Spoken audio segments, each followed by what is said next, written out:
বন্ধু আমার রাসূল যখন মেরাজে গেলেন, মেরাজে যখন গেল রে, জান্নাত দেখলেন জাহান্নাম দেখলেন। আমার দিকে তাকান, কি দেখলেন? জান্নাত দেখলেন জাহান্নাম দেখলেন বন্ধু, দুটোই দেখলেন।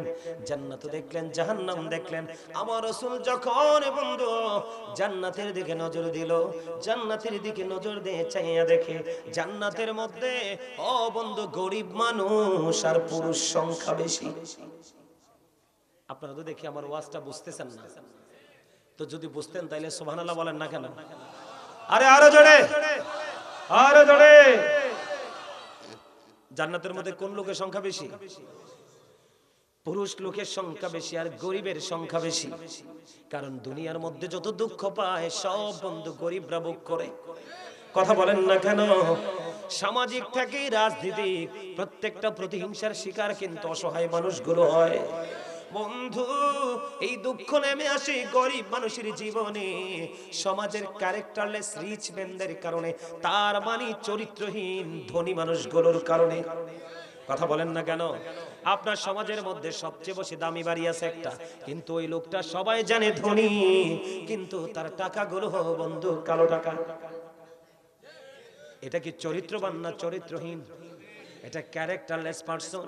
কারণ সে কখনোই অন্যের সুখ চাইবে না, সে চাইবে শুধু তার নিজের সুখ। এই জন্য বন্ধু গরিবরা জান্নাতে বসবাস করার বছর পার হয়ে যাবে 500 বছর। ওই সুদখোর ঘুষখোর চিটার বাজপার বন্ধু পরের হক যারা লুণ্ঠন করেছে, ওই মানুষগুলো এখনো পর্যন্ত হিসাবের জন্য দাঁড়ায় থাকবে। অথচ গরিব মানুষগুলোর জান্নাতে বসবাসের বয়স পার হয়ে গেল 500 বছর। জোরে জোরে বলেন না সুবহানাল্লাহ, আর জোরে বলেন না সুবহানাল্লাহ। বন্ধুরে এবার আমার রাসূল বন্ধু জাহান্নামের দিকে নজর দিলেন, জাহান্নামের দিকে নজর দিলেন, জাহান্নামের দিকে নজর দিয়ে চেয়ে দেখে রে জাহান্নামের মধ্যে বন্ধু ধনী ধনী মানুষ আর বন্ধু মহিলার সংখ্যা বেশি। জুরে জুরে কন্যা নাউজুবিল্লাহ। বন্ধু ঘরে ঘরে ঝগড়া লাগায় মহিলারা, বিয়ের পরে শ্বশুর শাশুড়ির ভাত উঠায় মহিলারা। কথা কন না কেন? ভাই ভাই ঝগড়া লাগায় মহিলারা, বন্ধু বেপরদায় চলে মহিলারা। কথা বলেন না? মা বাবা সভ্য হওয়ার কারণে উপযুক্ত যুবতী মেয়ে রাস্তায় রাস্তায় চলে। বন্ধু পুরুষদের কাছে তো রাস্তায় চলা, কাজ করবে মাঠে ঘাটে দোকানে রাস্তায় কোম্পানিতে। বন্ধু জীবন জীবিকার জন্য মাঠে মাঠে হাঁটবে। কিন্তু বন্ধু মা বোনদেরকে আমি ছোট করে বলছি না বন্ধু, বাস্তবতা বলছি। এখনকার মেয়েরা ম্যাক্সিমামে দেখবেন প্যান্ট পরে হাঁটে। আমি বন্ধু আমার ফ্যামিলির মার্কেটিং সব সময় আমি করি। মার্কেটে যখন যাই পুরুষের কাপড় কয়েকটা, একটা লুঙ্গি, একটা শার্ট, একটা গেঞ্জি, একটা প্যান্ট, একটা পাঞ্জাবি, এই তো। বন্ধু মার্কেটে তুমি গিয়ে দেখো রে নারীদের 1 পিস 2 পিস 3 পিস 4 পিসের শেষ নাই। কথা বলেন না কেন? জামদানি শেষ নাই, টাঙ্গাইল শাড়ি শেষ নাই, বন্ধু ইন্ডিয়ান শাড়ি, জর্জেট শাড়ি, কত রকমের শাড়ি। এরপরেও কেন গো তোমরা পুরুষের ছোট্ট ছোট্ট কাপড় নিয়ে টানাটানি করো? কথা বলেন না কেন? আরো জোরে বলেন না। বন্ধু সব জায়গায় গেলে দেখবেন সব নষ্টের মূল বন্ধু মহিলারা। বন্ধু শয়তান নারীকে রশি হিসাবে ব্যবহার করে। জোরে জোরে কন্যা নাউজুবিল্লাহ। সমাজকে ধ্বংস করার জন্য, জাতিকে ধ্বংস করার জন্য আমার রাসূল যখন দেখলেন জাহান্নামের দিকে, বলে হুজুর পুরুষরা কি দোয়া তুলসী পাতা? না না না, ক্যারেক্টারলেস পুরুষও আছে রে। বন্ধু কিছু জায়গায় পুরুষ, কিছু জায়গায় নারী, তবে নারীদের দ্বারাই সবচেয়ে বেশি ক্ষতি হয়। কথা বলেন না কেন? আমার রাসূল যখন বন্ধু জাহান্নামের দিকে নজর দিলেন, জাহান্নামের দিকে নজর দিয়ে চাইয়া দেখলেন ধনী ধনী মানুষ আর মহিলার সংখ্যা বেশি। এবার আমার রাসূল কি করলেন? এইদিকে তাকান, একে দেখান। এক একটা মানুষের পেট দেখলেন এক একটা ঘরের মতো বড় বড়। কিসের মতো? ঘরের মতো বন্ধু, বড় বড় সুদখোর। বন্ধু আপনারা দেখবেন যারা হারাম খায় তারা বেশি মোটা হয়। কথা কয় না কেন? বিশেষ করে যারা বন্ধু সুদ খায় রে, ওই মানুষগুলো ম্যাক্সিমামই বন্ধু কি হয়? মোটা মোটা হয়। আর যেইটা দেখবেন চিকনা, এটার ভিতরে আছে 182টা রোগ। কথা কয় না কেন? যেইটা দেখবেন চিকন, বলে হুজুর আপনার কথা তো ঠিক নাই, আমি প্র্যাকটিক্যালি অভিজ্ঞতা থেকে বলছি বন্ধু, যেইটা দেখবেন চিকনা এইটা মনে করবেন অনেক বেশি রোগাক্রান্ত। ও বন্ধু, আর একটা দেখবেন ভিতরে কোনো রোগ কম রে, ও বন্ধু এটা শুধু ফুলতে থাকে বেলুনের মতো। এটা হলো অবৈধ বডি, নাপাক বডি, অবন্ধ অভিশপ্ত বডি। কেন বললাম? হাদিস শরীফ থেকে প্রমাণিত। আমার আপনার প্রাণের রাসূল যখন বন্ধু জাহান্নামের দিকে নজর দিলেন, এক একটা মানুষের পেট দেখলেন এক একটা ঘরের মতো বড় বড়। এবার প্রশ্ন করলেন, ভাই জিবরাইল, জিবরাইল বলো না, এই যে ঘরের মতো বড় বড় পেট ওরা, এরা কারারে, এরা কারারে? আবার জিবরাইল একটু উত্তর দিলেন, ইয়া রাসূলুল্লাহ, ইয়া হাবিবাল্লাহ, নবী গো, ও প্রাণের রাসূল, এরা হলো দুনিয়ার সুদখোর। জোরে জোরে কন্যা নাউজুবিল্লাহ। ইয়া রাসূলুল্লাহ, নবী গো, এরা হলো গো দুনিয়ার সুদখোর, এরা হলো দুনিয়ার নাফাক মানুষ। এবার আমার রাসূল একটা ডাক দিয়ে বললেন, আমি চাইয়া দেখলাম জিবরাইল রে, এই এক একটা মানুষের পেটের মধ্যে শুধু সাপ আর বিচ্ছু দেখা যায়। জুড়ে জুড়ে কন্যা নাউজুবিল্লাহ। খাইবেন নি সুদ? আরো জোরে খাইবেন? ওমা খাইতেন না? কিল্লাই রাগ হয়ে গেছেন কিল্লাই? আরে বাপরে, গ্রামে তো রমরমা ব্যবসা, মিয়া সুদের ব্যবসা। আমার কথা কয় না? আমার জানাশোনা সবারই তো আত্মীয় স্বজন থাকে না আশেপাশে। আমার জানাশোনা কিছু লোক আমি পেয়েছি, জমি বিক্রি করে ফেলেছে অলরেডি, বিক্রি করে এনে টাকাগুলা সুদে সুদে সুদে নাফাক, এটা নাফাক জিনিস কিন্তু কি। আর সবচেয়ে বড় লজ্জাজনক কথা কি জানেননি? এখন সমাজের মধ্যে, বিশেষ করে মসজিদ কমিটির মধ্যে, ম্যাক্সিমামই আপনার মসজিদ কমিটির মধ্যে সুদখোর ঢুকে গেছে। আমার কথা কন না কিনলে, সুদখোর ঢুকে গেছে। আর আমাদের দেশের কিছু ইমাম সাহেব আছে, পা টিপে টিপে ইমামতি করে। কার? সুদখোর। কথা কয় না কেন? এই সুদখোরে দাওয়াত দিলে সবার আগে যায় গরিব মানুষ, হালাল টাকা, সারাদিন রিকশা চালাই আনছে, পবিত্র টাকা হেনে খাইতে যাইতো না, কিন্তু সুদখোর অট্টালিকা থাকে, ওর বাড়ি আগে খাইতে যাবে। নাউজুবিল্লাহ বলে, আরে জোরে, আরে জোরে। ও মনে ধরলি নামাজ পড়লি, নামাজ সারা জীবন ভর, মনে ধরলি নামাজ পড়লি, নামাজ সারা জীবন ভর, নামাজ হইল না রে তোর, নামাজের লইলি না খবর। মসজিদে পড়লে আজান সবার আগে যায়, নামাজ শেষে বাইরে এসে সুদের টাকা খায়। মসজিদে পড়লে আজান সবার আগে যায়, নামাজ শেষে বাইরে এসে সুদের টাকা খায়। নামাজ হইল না রে তোর, নামাজের লইলি না খবর। নাউজুবিল্লাহ কন্যা, আর জোরে কন্যা। বন্ধু হৃদয় খুলে শোনো গো, আমার আল্লাহ না বলেছেন না, সালাতা তানহা আনিল ফাহশাই ওয়াল মুনকার, নামাজ মানুষকে খারাপ কাজ থেকে, অশ্লীল কাজ থেকে বাঁচায় রাখে। তুমি নামাজ পড়েছো, তুমি সুদ খেয়েছো রে, তুমি সুদখুরি হয়েছো, নামাজি হতে পারো নাই। ঠিক না? কি রে, এটা একটা জামা কিনা বলেন? আমি যে পড়েছি, আপনি যে পড়ছেন, এটা জামা কিনা? বন্ধুরে, বুখারী শরীফের মধ্যে এসেছে হাদিস কান অত্যন্ত হৃদয় বিদারক, অত্যন্ত দুঃখজনক রে। আমার রাসূল জানিয়ে দিলেন, বন্ধু তুমি যদি 10টা টাকা দিয়ে জামা বানাও, কয়টা টাকা? 10টা টাকা দিয়ে যদি একটা জামা, পাঞ্জাবি, লুঙ্গি, শার্ট যেটাই তুমি কিনো, বন্ধু এর মধ্যে 9টা টাকা হলো তোমার হালাল। কি? 9টা টাকা হলো তোমার হালাল রে, 1টা টাকা হলো তোমার সুদের। এই 1টা টাকা 9 টাকার সাথে মিলাইয়া 10 টাকা দিয়ে যদি একটা জামা তুমি বানাও রে, আমার রাসূল বললেন কিয়ামত পর্যন্ত তুমি নামাজ পড়তে পারবা, এই নামাজ আল্লাহর দরবারে কবুল হবে না।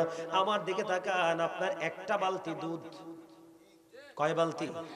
আপনি খেয়াল করবেন, একটা বালতি দুধ আপনি দহন করে কমপ্লিট করে ফেলেছেন, কিন্তু বন্ধু দুধ নিয়ে যখন আপনি ঘরে ফিরবেন, তখন কিন্তু গরুর লেজটা একটু নাড়িয়ে দিল, শিশু করে দিল, তখন কিন্তু একটা ফোঁটা দুধ, বন্ধু এই এক বালতি দুধের মধ্যে একটা ফোঁটা গরুর ছানা পড়ে গেল, পুরো দুধের অস্তিত্বটাকেই নষ্ট করে দিল। আগামী কালকে আপনার বাড়িতে বিয়ে আসবে, বিয়ে বাড়ি, আপনি কিন্তু দুধ দিয়ে দধি বানাইতে পারবেন না। ঠিক কিনা বলে? বন্ধুরে আমার, এই সমাজের মধ্যে পবিত্র গরিব মানুষগুলোর মাঝে গরুর ছানার মতো হলো বন্ধু ওই কথিত ধনী মানুষ হলা, যারা দুনিয়ার টাকার লোভে, ও বন্ধু তারা দুনিয়ার টাকার লোভে, দুনিয়ার অর্থের লোভে বন্ধু রে, তারা শুধু সুদ ঘুষের নেশায় মতে আছে বন্ধু। আমার রাসূল জানিয়ে দিলেন হাদিস শরীফের মধ্যে এসেছে বন্ধু, যেই ব্যক্তি একজন মানুষ অপরাধী জানার পরে, একজন মানুষ সুদখোর জানার পরে, একজন মানুষ মানুষের হক নষ্ট করে এটা জানার পরেও একজন মানুষ তিনি কি করলেন, সুদখোরকে সাপোর্ট দিয়ে গেলেন। আছে না? কেন বাজারের দিন একটা মাছ কিনে দেয়, কথা কয় না কেন? গরু যখন বাট্টা দেয় একটু গোস্ত কিনে দেয়, আছে না নাই?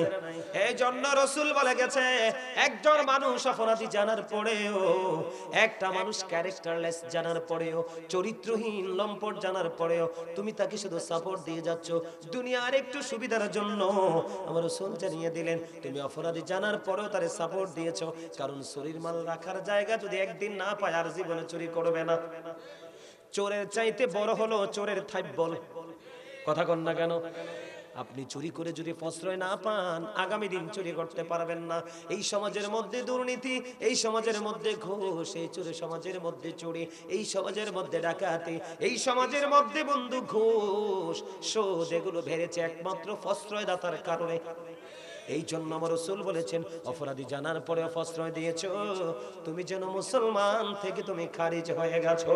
জুড়ে জুড়ে কন্যা নাউজুবিল্লাহ। সবচেয়ে বড় ভয়ঙ্কর খবর, এই বুড়ুরা দনীশ্বরের আমার ভাই আমার বাবা গো, আমি আমার মা বোনদেরকে ডেকে ডেকে বলতে চাই গো, আমি আপনাদেরকে শুনিয়ে দিতে চাই ও বন্ধু, এই যে সুদের মাধ্যমে আপনি টাকা জমাচ্ছেন কার জন্য? বাবা কথা কয় না, ছেলেমেয়ের জন্য না, কার জন্য? আরো জোরে কর না। আপনি সুদের মাধ্যমে টাকা জমাচ্ছেন বন্ধু ছেলে মেয়ের জন্য, তাই তো? ও বন্ধু আমার, এটা হাদিস না যে এক সাইডে ফেলে দিবেন। সূরা আলে ইমরান 185 নম্বর আয়াতের শেষ অংশে আমার আল্লাহ বলেছেন ওয়ামাল হায়াতুদ দুনিয়া ইল্লা মাতাউন, দুনিয়ার হায়াত একটা ধোঁকা। কেন ধোঁকা? কারণ তুমি হালাল পথ ছেড়ে তুমি হারাম পথে টাকা উপার্জন করেছো বন্ধু।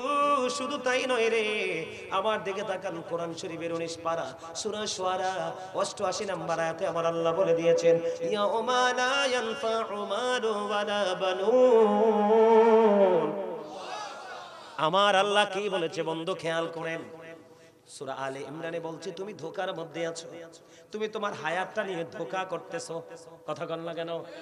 এরপরে কোরআন শরীফের 19 পারা সূরা শুআরার 88 নম্বর আয়াতে আমার আল্লাহ বলে দিয়েছেন ইয়াউমা লা ইয়ানফাউ মালু ওয়ালা বানুন, কিয়ামতের দিন তোমার ধন সম্পদ সন্তান সন্ততি কোনোটাই তোমার কোনো কাজে আসবে না।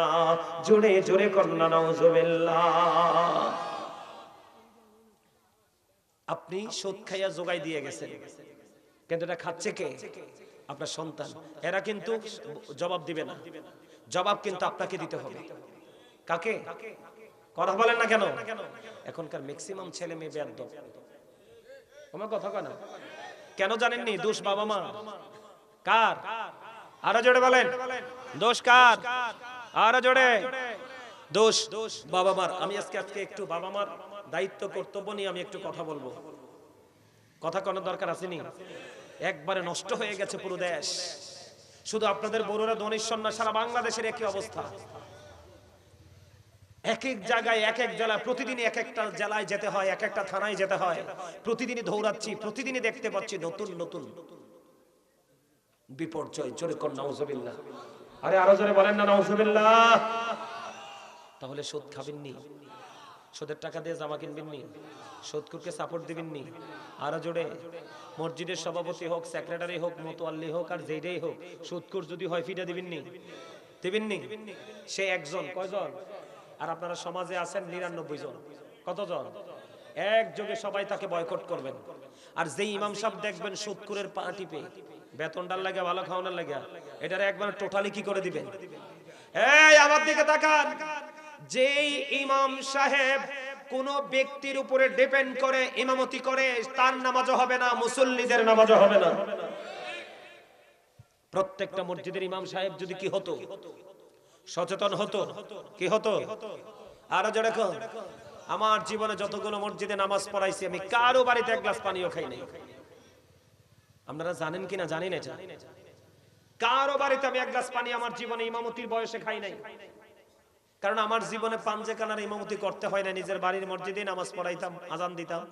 কিন্তু যত জীবনে দায়িত্ব পালন করেছি, জুমা এগুলাই দায়িত্ব পালন করেছি। জীবনে কেউ বলতে পারবে না যে গাজী সুলাইমান আল কাদরি ইমামতি করতে এসে কারো বাড়িতে কোনোদিন খাবার খাইছে। আমি বলছি আপনি আমার দোয়ার জন্য নিয়ে যান, আপনি 1 ঘন্টার জায়গায় 1 ঘন্টা 20 মিনিট বসে থাকবো, কিন্তু খাবারের কথা কইলে আমি, কারণ সাইয়্যিদুল আইয়াম, শ্রেষ্ঠ দিন হলো জুম্মার দিন, ফ্রাইডে। আমার রাসূল বলেছেন আল জুমআতু ইলাল জুমআ, এক জুমা থেকে আরেক জুমার মাঝখানে যে গ্যাপে যে গুনাহ হয়, দুই দিকের জুমার কারণে একটি সপ্তাহের গুনার কাফারা হয়ে যায়। আমি কিভাবে বুঝবো এটা সুদখোরের ঘর না ভালো মানুষের ঘর? কথা বলেন না কেন? আর মনে রাখবেন, সমাজের ক্রিমিনাল গুলো অত্যন্ত মিষ্টভাষী হয়। সমাজের ক্রিমিনাল গুলো, অপরাধী গুলো অত্যন্ত মিষ্টভাষী হয়। আর যারা সত্যবাদী তারা কিন্তু কখনো রাগ কখনো খুশি। কথা বুঝে না। যে দেখবেন আপনার লোক হিসাবে বলছে না, রাগ হয়ে গেছে, একদম হট হয়ে গেছে, মনে করবেন এটাই সলিড লোক।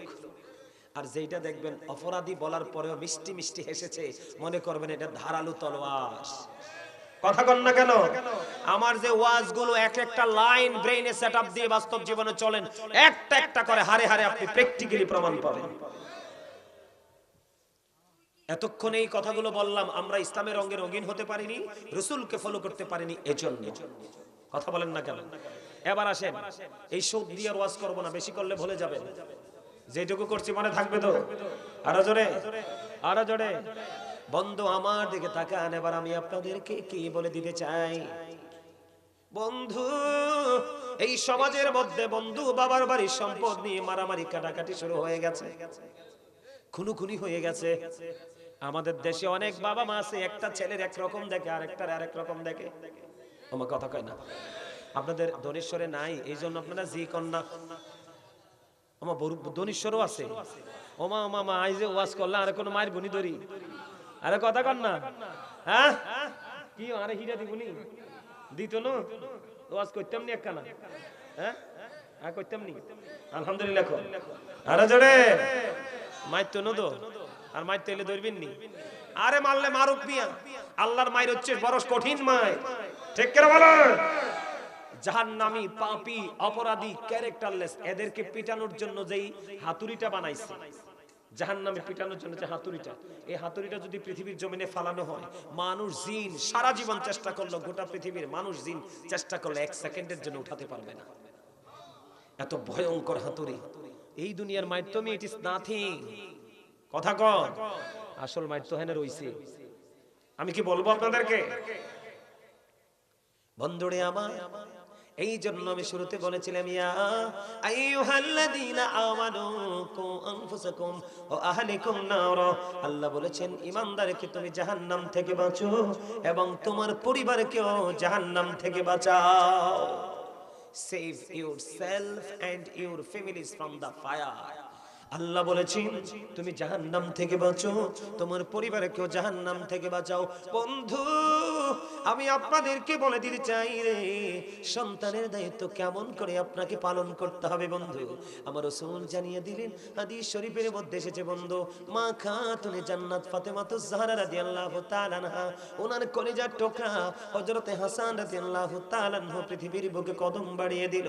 আমার রাসূল, আমরা যেমন নামাজের সময় হইলে মসজিদে আযান দেই, ও বন্ধু আমার রাসূল, ও বন্ধু ইমাম হাসান রাদিয়াল্লাহু তাআলা আনহু দুনিয়াতে আসার পরে ওনার কানে আযান দিয়েছে।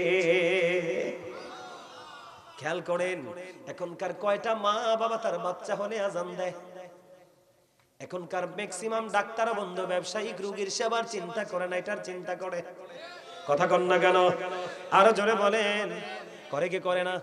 ও বন্ধু, আজ থেকে ধরেন 7-8 বছর আগের একটা ঘটনা আমি ছোট্ট করে বলি।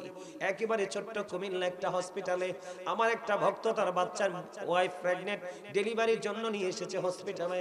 ডাক্তার পরীক্ষা করে বলে আপনার বাচ্চাটা উল্টে আছে, নরমালে হবে না, রক্ত দিতে হবে। ও বন্ধু, আবার কি বলেছে? আপনার বাচ্চারা 95% মরে যাওয়ার সম্ভাবনা আছে।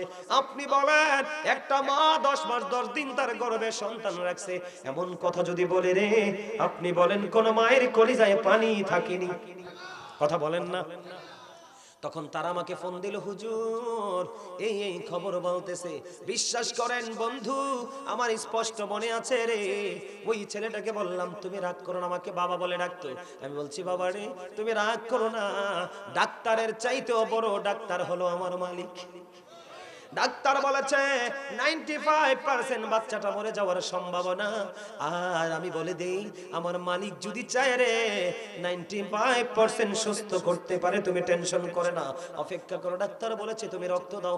বন্ধু এই দিন চলে গেল রাত্র 2টা থেকে 2:30টা। ও বন্ধু ডাক্তারও নাই, ও বন্ধু নার্স আছে, ওয়ার্ড যে পরিচালনা করে সেই নার্স আছে, ওই মহিলাটার ও বন্ধু রাত্র 2টা থেকে 2:30টার মধ্যে বন্ধু বাচ্চা প্রসব হলো। ওয়াল্লাহি আল্লাহর কসম করে বলছি রে, একবারে পুরোপুরি সুস্থ সন্তান। এখন বাচ্চাটা অনেক বড় হয়ে গেছে, ছেলেটা বাবুটা হলো ছেলে বাবু। ওমা মারহাবা কর ডাকিল নেই, আরে আরে জোরে। ডাক্তাররা কইছে এটা 95% মরা। ডর লাগাইছে না? কারণ আপনি বলেন যে আরে ভাই আমার বাচ্চা আপনি এখনই সিজার করেন, কারণ এখানে টাকা। বন্ধুরে আমার ওই ডাক্তাররার কথা শুনবেন না বন্ধুরে আমার। হ্যাঁ অবস্থা যদি খারাপ থাকে, আমি আবার সব ডাক্তারকে খারাপ বলছি না, ভালো কিছু আছে রে, ভালো আছে বলে প্রফেশনটা এখনো মানুষ স্যালুট করে। কথা বলেন না কেন বন্ধুরে আমার? তখন কি হয়ে গেল, আপনার বাচ্চা ডেলিভারির আগে কিন্তু আপনি সিজার করে ফেলেছেন। ছেলে হলে তো খুশির শেষ নাই, আজান দিবেন কখন? কথা কয় না কেন? আর মেয়ে হইলে বন্ধু আল্লাহ গজব পড়ে। মা ভুল করছি নাই, আমি কি বানাইয়া কথা কই না? আমি কি একটা সমাজে থাকি না? আরে ধরে কম। মুসা নবী প্রশ্ন করলেন, আল্লাহ গো তুমি খুশি হইলে কি করো? কয় বাবা মার কোলে তুলে দেই কন্যা সন্তান। সুবহানাল্লাহ বলেন না। আর বাকি 2টা বললাম না, একটা বলে দিলাম বন্ধু। এবার কি করলেন আপনি? আজান দিলেন না, খেয়াল করেন, আপনি সন্তানের দায়িত্ব যথাযথ পালন করেননি। এবার রাসূল বলে দিলেন বন্ধু বাচ্চাটা দুনিয়াতে আসলো, আসার পরে যখন 7 দিন হলো বাচ্চাটার একটা সুন্দর নাম রাখো। ও বন্ধু মাথার চুলগুলো ফেলে দাও। আর ছেলে সন্তান হলে 1 বছরের 2টা ছাগল দিয়ে একটা আকিকা দিয়ে দাও। আর কন্যা সন্তান হলে 1 বছরের একটা ছাগল দিয়ে আকিকা দিয়ে দাও। জোরে জোরে কন্যা সুবহানাল্লাহ। কয়টা বাবা মা সেই দায়িত্বটা পালন করে বলেন? এইটা চলে গেল, এবার মাকে দায়িত্ব দেওয়া হয়েছে, কম পক্ষে তুমি তোমার বাচ্চাটাকে বুকের দুধ 2 বছর খাওয়াও। এমন হতভাগা সন্তান এই দুনিয়ার বুকে বন্ধু জন্ম হয়, এই বড় হতে পর্যন্ত একটা ফোঁটা মায়ের দুধ চোখে দেখে না। আমি আপনাদেরকে বলে দেই, আপনি বন্ধু আল্লাহ রাসূলের কথা মানেন না, আমি বলে দিব আপনার বাচ্চাও কোনোদিন আপনার কথা শুনবে না। এটাকে বলবেন তুমি সোজা হাঁটো, এটা হাঁটবে বাঁকা। কথা কয় না কেন? ধীরে ধীরে বন্ধু পার হয়ে গেল সময়। এবার বাচ্চাটা দেখতে দেখতে 7 বছরে পা দিল। কি দিল? 7 বছরে বাচ্চাটা পা দিল। ও বন্ধু তাকে তুমি নামাজের জন্য বলো, নামাজের জন্য তাগিদ দাও। দেখতে দেখতে 7, 8, 9, 10 বছর হয়ে গেল। আমার রাসূল বলে দিলেন বাচ্চাটা যখন 10 বছরে পা রাখে, তখন তুমি বাচ্চাটাকে নামাজ না পড়লে হালকা পাতলা মায়ের দাও। কি করো? মায়ের দাও। আর তোমার সাথীর বিছানা আলাদা করে দাও। জোরে কন্যা সুবহানাল্লাহ। আপনারা বলেন মা বাবা মারবে কোথায় রে? টিচারে তো মারতে পারে না। এখন হুজুররা মারলে হুজুরদের বিরুদ্ধে মামলা হয়, উগ্রবাদী বলা হয়, ঠিক কেনা বলা? আরো জোরে। ভুল বললাম নি কোনো? বন্ধু আপনার ছেলেটা বড় হলো রে। এর মধ্যে গুরুত্বপূর্ণ কথা হলো, যদি কোনো মা বাবা বাচ্চাটাকে আল্লাহ রাসূলের আইন মেনে চলে, বাচ্চাটা মায়ের বুকের দুধ খাবে। মায়ের বাচ্চার বডির জন্য যত উপাদান সব কিছু মায়ের দুধেই আছে। মায়ের একটা ফোঁটা দুধ যখন বাচ্চারা চোখে দিয়ে দেয়, চোখের ইনফেকশন ভালো হয়ে যায়। মায়ের দুধ এত বড় নেয়ামত বন্ধুরে। ও বন্ধু মায়ের দুধ কত দামি। ও মা তুমি কেন তোমার সন্তানকে দুধটা খাওয়াও না? বন্ধুরে আমার, মায়ের এই পাগল সন্তান খেয়াল করেন, মা অসুস্থ, খানায় কাবা তাওয়াফ করতে চায় কিন্তু হাঁটতে পারে না। মায়ের এই পাগল ছেলে মাকে কাঁধে নিলেন, কাঁধে নিয়ে বন্ধু 7 বছর পর্যন্ত খানায় কাবা তাওয়াফ করালেন। 7 বছর খানের কাবা তাওয়াফ করানোর পরে সাদিকুত তাইয়ার নামক এক আবেদকে ডাক দিয়ে প্রশ্ন করলেন, আমি আমার মাকে 7 বছর পর্যন্ত খানায় কাবা তাওয়াফ করিয়েছি, আমার মায়ের দুধের ঋণ শোধ হইছে নি? ওই সাদিকুত তাইয়ার একটা ডাক দিয়ে বলে, তোমার হায়াত যদি 50,000 বছর হয়, তুমি যদি 50,000 বছর মাকে কাঁধে করে ছড়াও, তাহলে মায়ের একটা রাতে দুধ পানির ঋণ শোধ হবে না। মা এত দামি, সুবহানাল্লাহ বলেন না, আরে আরো জোরে। মা দুধ খাওয়ানোর দরকার আছে নি? এদিকে তাকান। এবার আপনার ছেলেটা যখন মায়ের দুধ পান শুরু করলো, আপনি বাবা, আপনি চুরি করতে পারবেন না, মানুষের গাছের জিনিস চুরি করে বিবিকে খাওয়াতে পারবেন না, রাতের অন্ধকারে পরের হক মেরে খাওয়াতে পারবেন না। কারণ বন্ধু, আপনি যখন বিবিকে হারাম খাওয়াবেন, দুধও কিন্তু বাচ্চার পেটে হারামি ঢুকবে। কথা বলেন না কেন? আর জোরে বলেন। দেখতে দেখতে দেখতে দেখতে বন্ধু বাচ্চাটা বড় হয়ে গেল। আমার রাসূল বললেন, এদিকে তাকান। আমার রাসূল বললেন, আদিবু আওলাদাকুম আলা সালাতি হিসানিন হুব্বি নাবিকুম ওয়া হুব্বি আহলি বাইতিহি ওয়া আলা কিরাতিল কুরআন। আমার রাসূল বললেন, তোমরা তোমাদের সন্তানদেরকে 3টি বিষয় শিক্ষা দাও। কয়টি বিষয়? একটা হলো হুব্বি নাবিকুম, টিজ দা লাভ অফ দা প্রফেট, নবীর ভালোবাসা শেখাও, কারণ এই ভালোবাসা শেখা এবং শেখানো দুটোটাই ফরজ এবং ঈমান। এরপরে বলেছেন হুব্বি আহলি বাইতিহি, নবীর পরিবারের ভালোবাসা শেখাও। জোরে জোরে কন্না সুবহানাল্লাহ। এরপরে রাসূল বলেছেন ওয়ালা কিরাতিল কুরআন, কোরআন তেলাওয়াত শেখাও। কয়টা বাবা বলতে পারবেন নবীর প্রেম শিখাইছেন? কথা বলেন না কেন? কয়টা বাবা বন্ধু বলতে পারবেন যে সন্তানকে আপনি কি করেছেন?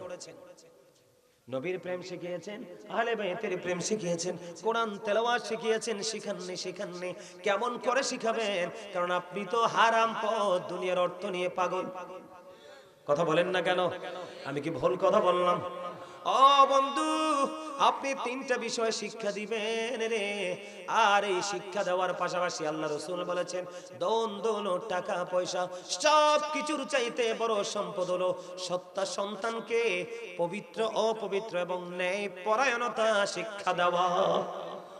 সবচেয়ে বড় সম্পদ হলো বাবা মার পক্ষ থেকে সন্তানকে সুশিক্ষা দেওয়া, যেই শিক্ষা সন্তানকে কোনটা ভালো কোনটা মন্দ আইডেন্টিফাই করতে পারবে। কথা বলেন না কেন? আমার কথা বুঝতে পারছেন? এবার আসেননি? ও বন্ধু আমার দিকে তাকান।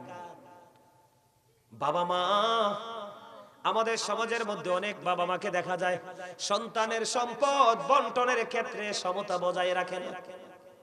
আমার কথা কন না কিনলে আছে না নাই? আরো জোরে। একটারে সব দিয়ে দেয়, একটারে একদম ভালোটা দিয়ে দেয়। কথা কন না কেন? আরেকটা এমনিতেই দুর্বল, ইনকাম করতে পারে না, এইটাকে নিয়ে বন্ধু পাহাড়ের কিনারায় দিয়ে দেয় অথবা নদীর কিনারায়। আমি ওই দিকে যেতে চাই না। এক কথায় সব কিছু বুঝে নেবেন বন্ধু, আপনার যে সম্পদ আছে রে, আপনি যেহেতু তাকে জন্ম দিয়েছেন, কে করেছে? আপনি তাকে জন্ম দিয়েছেন, আপনি তাদের জন্মদাতা পিতামাতা। ও বন্ধু, আপনি তাকে আপনার সম্পদের ক্ষেত্রেও আপনি তাদেরকে সমান করে বন্টন করে দিতে হবে। কি করে? একটা ছেলেকে বেশি, একটা ছেলেকে কম, একটা মেয়েকে বেশি, একটা ছেলেকে একটা মেয়েকে কম, এমন করা যাবে না। তবে হ্যাঁ ও বন্ধু, পৃথিবীর বাবা মার কাছে বড় সন্তান এবং সবচেয়ে ছোট সন্তান থাকে সবচেয়ে প্রিয়। কথা বলেন না কেন? কারণ বড়টা তাদের জীবনে অন্ধকার জীবনে আলোর দিশা দিয়েছে। বন্ধুরে আমার, যাদের প্রথম বাবা হয়েছেন, যিনি প্রথম মা হয়েছেন, তিনি বুঝতে পারে প্রথম সন্তান কোলে নেওয়ার স্বাদরা যে কেমন।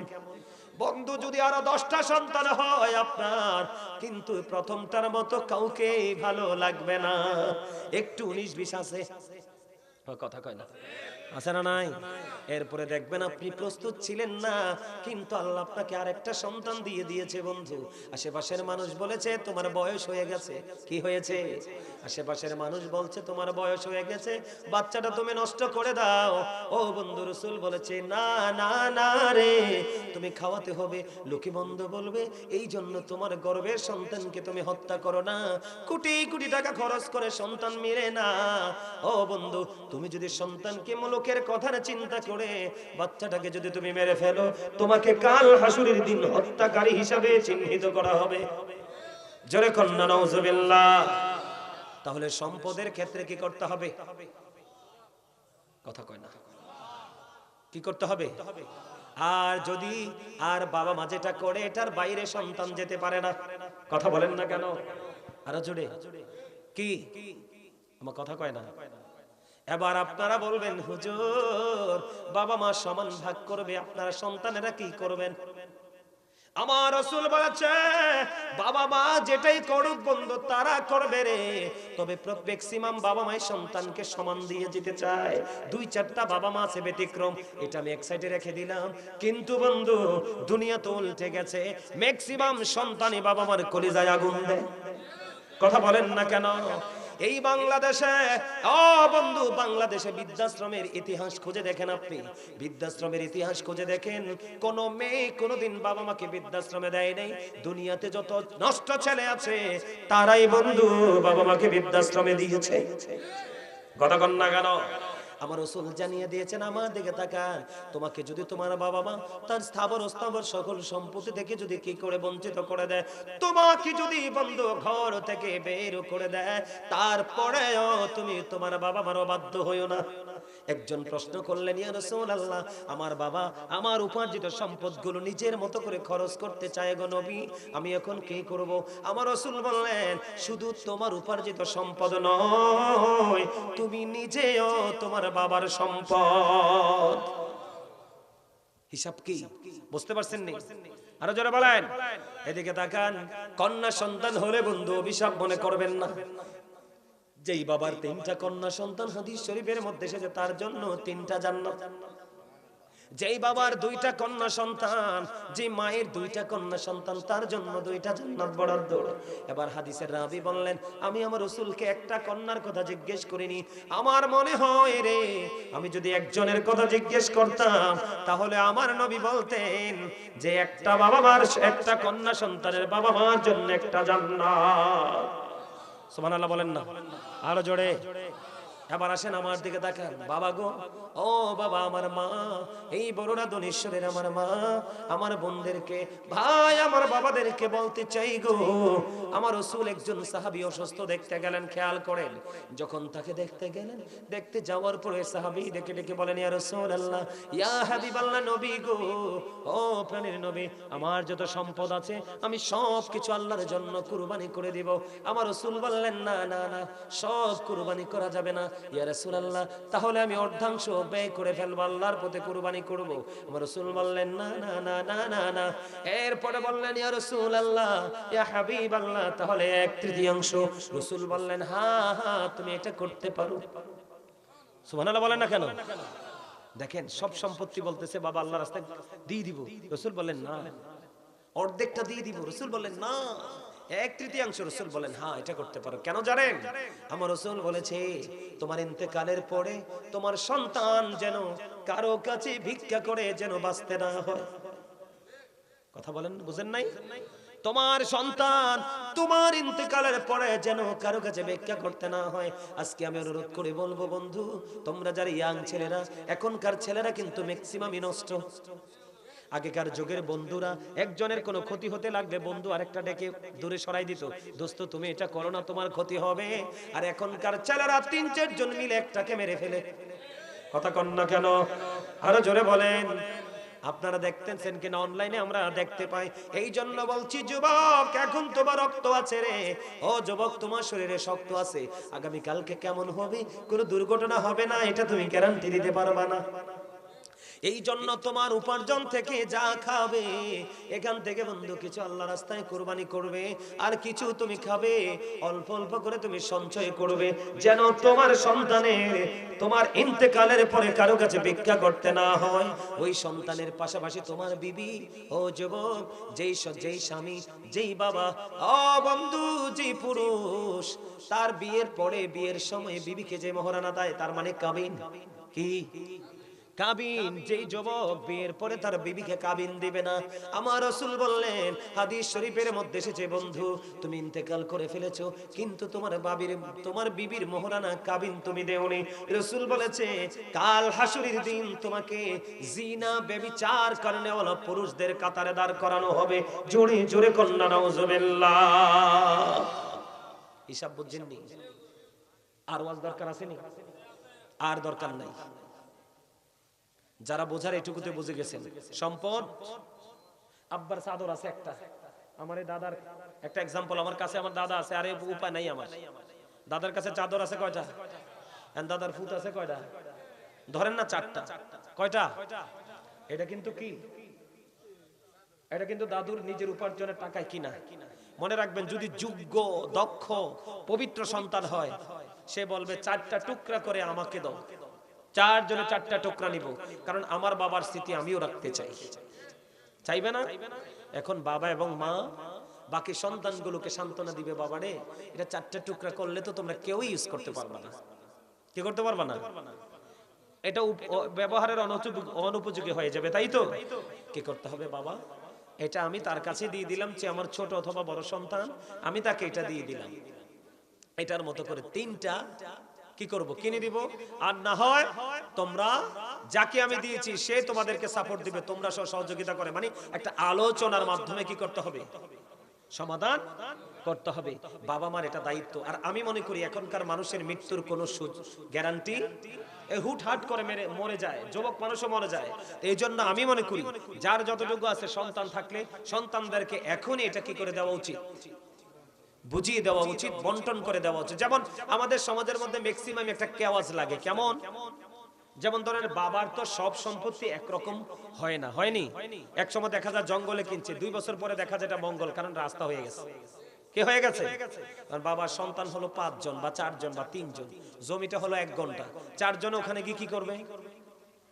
কিছু করার আছে না।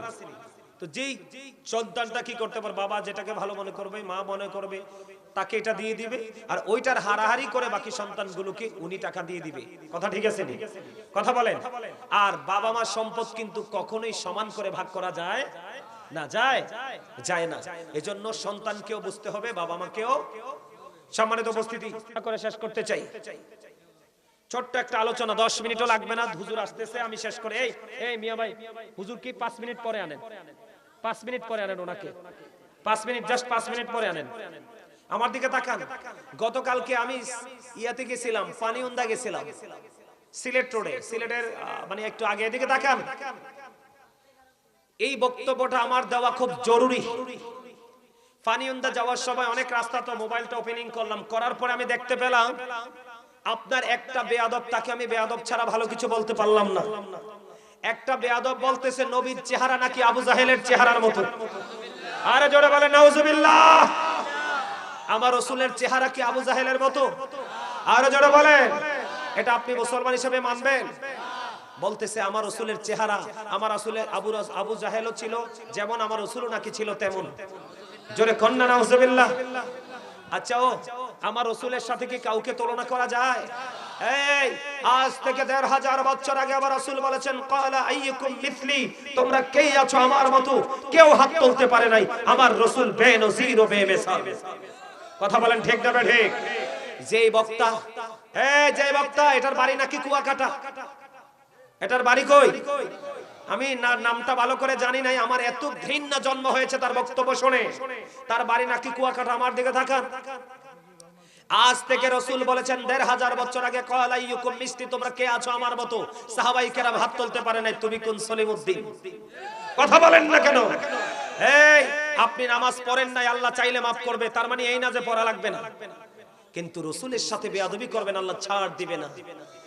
এই ওই বক্তাকে মিন করে বলছি, এখনো সময় আছে, তওবা করো। এখনো সময় আছে, অনুতপ্ত হও। এখনো সময় আছে, অনুশোচনা করো।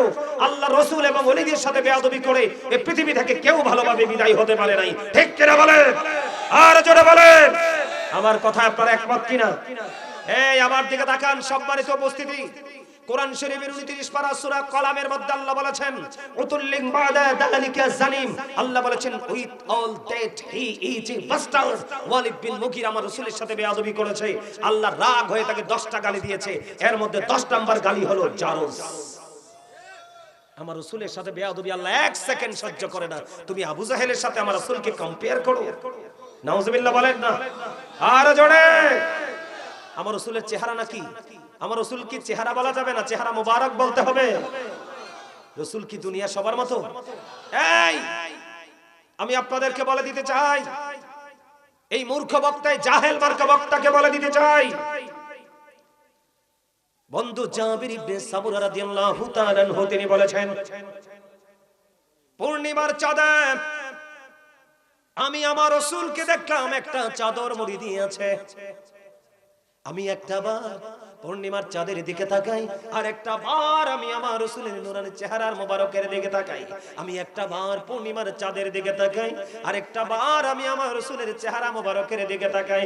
আমি চাইয়া দেখলাম রে আমার রাসূলের চেহারা মোবারক পূর্ণিমার চাঁদ চাইতেও সুন্দর।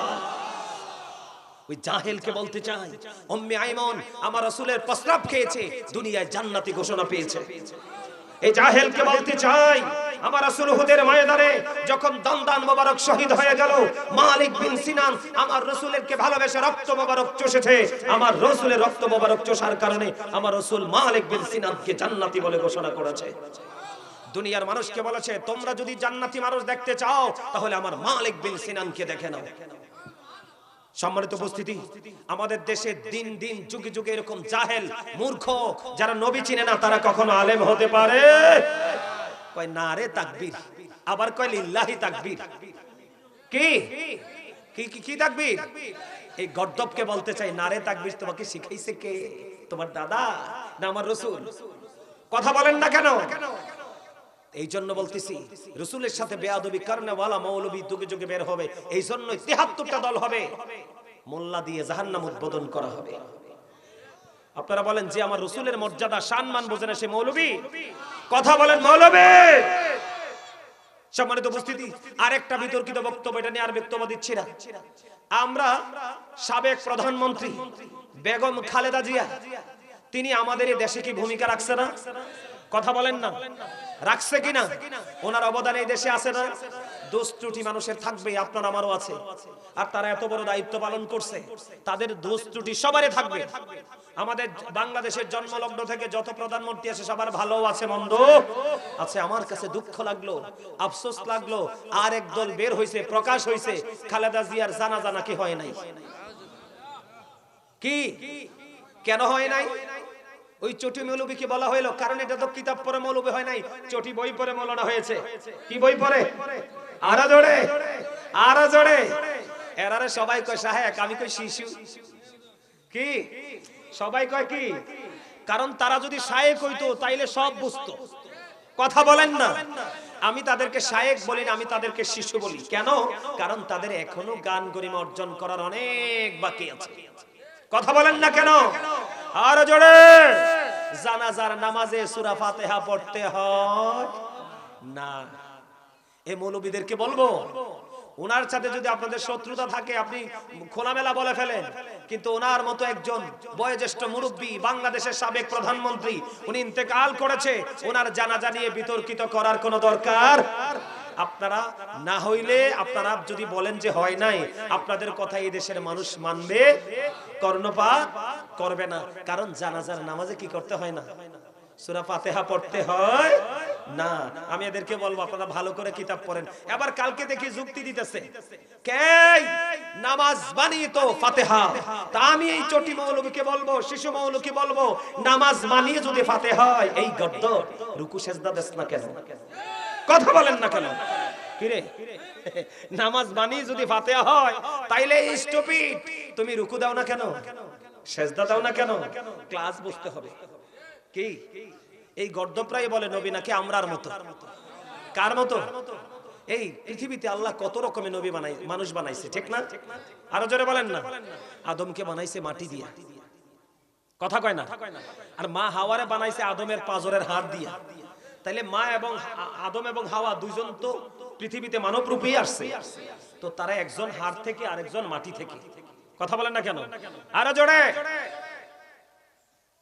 সম্মানিত উপস্থিতি, আর আমাদেরকে বানাইছে রক্তপিণ্ড হতে, কি থেকে? আরো জোরে। আর ঈসা নবীরে বানাইছে আল্লাহ ফু দিয়া। কথা কন না কেন? তো সব সৃষ্টি কি এক হইছে? আমার আরেকদিন যদি কখনো দেখা হয় এইসব বিষয় নিয়ে আলোচনা করব, নতুন কোনো বিষয় নিয়ে আপনাদের সামনে হাজির হব। তবে আপনাদেরকে বলবো চোখ কান খোলা রাখতে হবে। আপনি শুধু রসুল চিনলে হবে না, আপনি আপনার সন্তানকে রসুল চিনাতে হবে। আপনি শুধু আল্লাহর ওলির মর্যাদা বুঝলে হবে না, আপনি আল্লাহর ওলিদের মর্যাদা বোঝাতে হবে। আজকে থেকে এই মিশনে আমরা কাজ করব। আল্লাহ আমাদেরকে সেই তৌফিক দান করুক। সকলে বলেন আমিন। আরো জোরে বলেন আমিন। আরো জোরে বলেন আমিন। আটো ভাবতে বলেন আমিন। সম্মানিত উপস্থিতি, আসলে আলোচনা করেছি, যদি কষ্ট পেয়ে থাকেন ক্ষমা করবেন। যদি ভালো লেগে থাকে আমল করার চেষ্টা করবেন। 5 ওয়াক্ত নামাজ, হালাল পথে রোজগার, বাবা মা ভাই বোন, শারীরিক মানসিক সামাজিক সব ধরনের বন্ধনে আবদ্ধ হয়ে পথ চলার চেষ্টা আমরা করব। আল্লাহ যেন আমাদেরকে সেই তৌফিক দান করে। সকল বলেন আমিন। এখনো যারা বাইরে আছেন সবাইকে বলবো প্যান্ডেলে চলে আসেন। পীর সাহেব কেবলা আসতেছে, উনি আসবেন, এসে তিনি কি করবেন? দোয়া করবেন, মোনাজাত দিবেন, তারপরে তাবারুক নিয়ে আপনারা সবাই চলে যাবেন। সবাইকে বিনীতভাবে অনুরোধ করব, সবাইকে, সবাই হুজুর কেবলা আসতে আসতে আপনারা সবাই একটু জিকির করেন।